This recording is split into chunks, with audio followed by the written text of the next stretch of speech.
నమస్తే. నేను మీ Kasipuram Prabhakar Reddy. Welcome to my channel.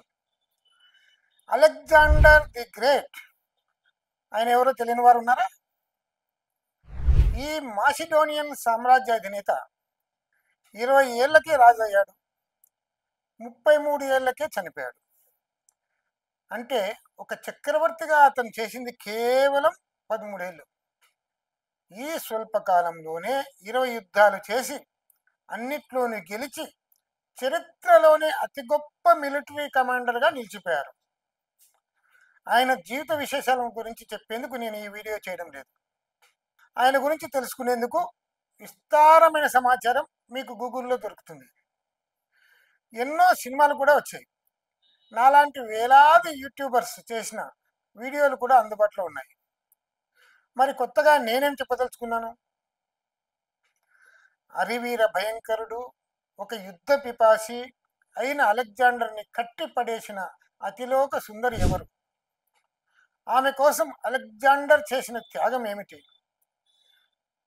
Europe చరిత్రలోనే అతి గొప్ప త్యాగంగా నిలబడిపోయిన ఆ సంఘటన ఏమిటి? అది చెప్పేందుకే ఈ చిన్న వీడియో. మిస్ చేయకుండా చూడండి.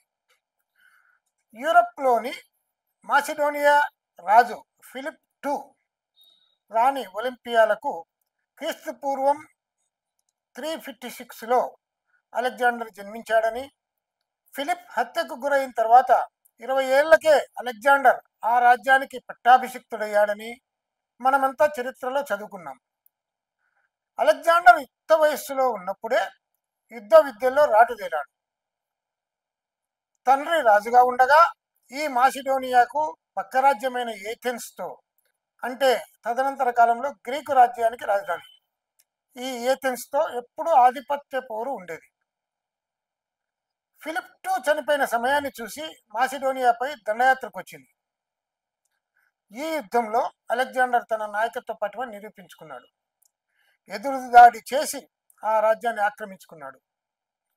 ఆ రాజ్యంలో ఎంతో కీలకమైన థెసెల్స్ అనే ప్రావిన్స్ను కూడా చేజిక్కించుకున్నాడు.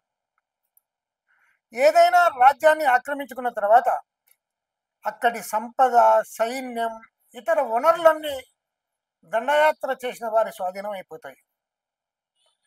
మరి స్త్రీలను ఏం చేస్తారు? వయసైన వాళ్ళ జోలికి వెళ్ళరు.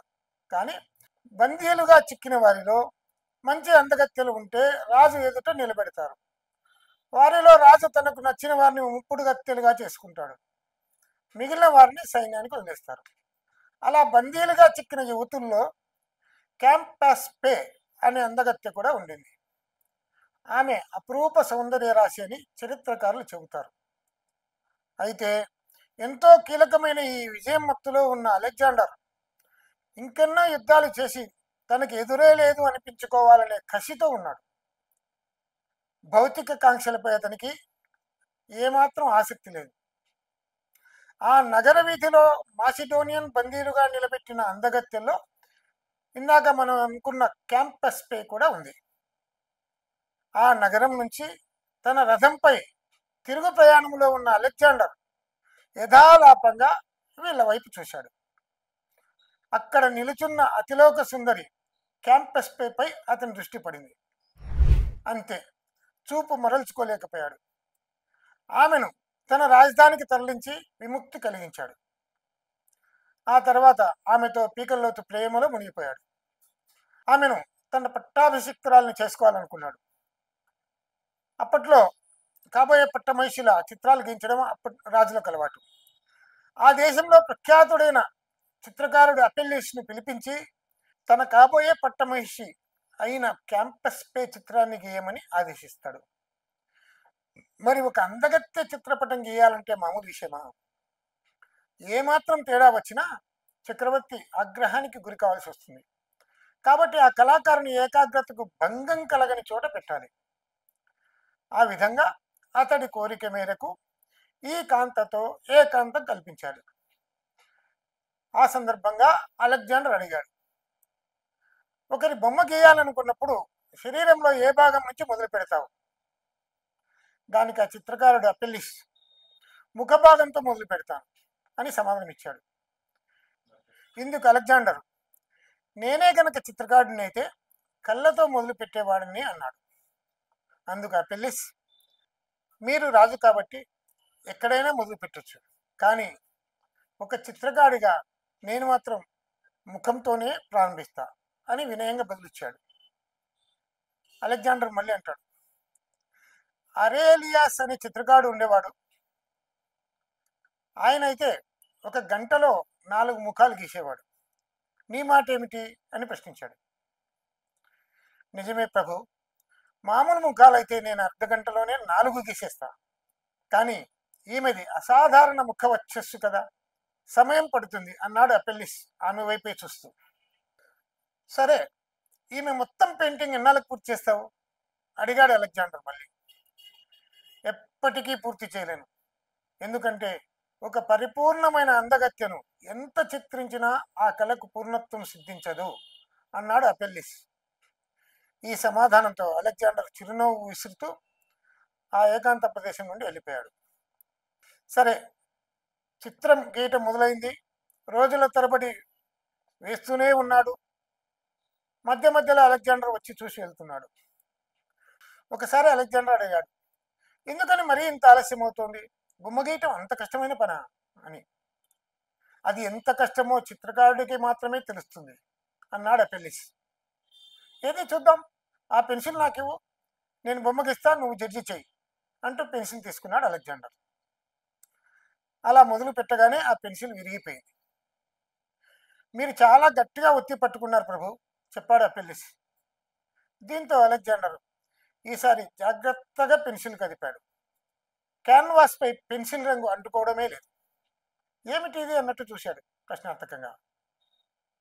మీరు మరీ సున్నితంగా పట్టుకున్నారు, మీ మనసును చిత్రం గీయటంపై సరిగ్గా లగ్నం చేయలేకపోతున్నారు, సున్నితంగా బదిలిచ్చాడు అపెల్లిస్. దీంతో అలెగ్జాండర్ ఆ పెన్సిల్ పక్కన పడేసి, ఇలా ఒక బొమ్మ చిత్రించడం కంటే నాకు ఒక యుద్ధాన్ని గెలవడమే సులువు అంటూ అక్కడి నుంచి వెళ్ళిపోయాడు. మొత్తానికి పెయింటింగ్ పూర్తయింది.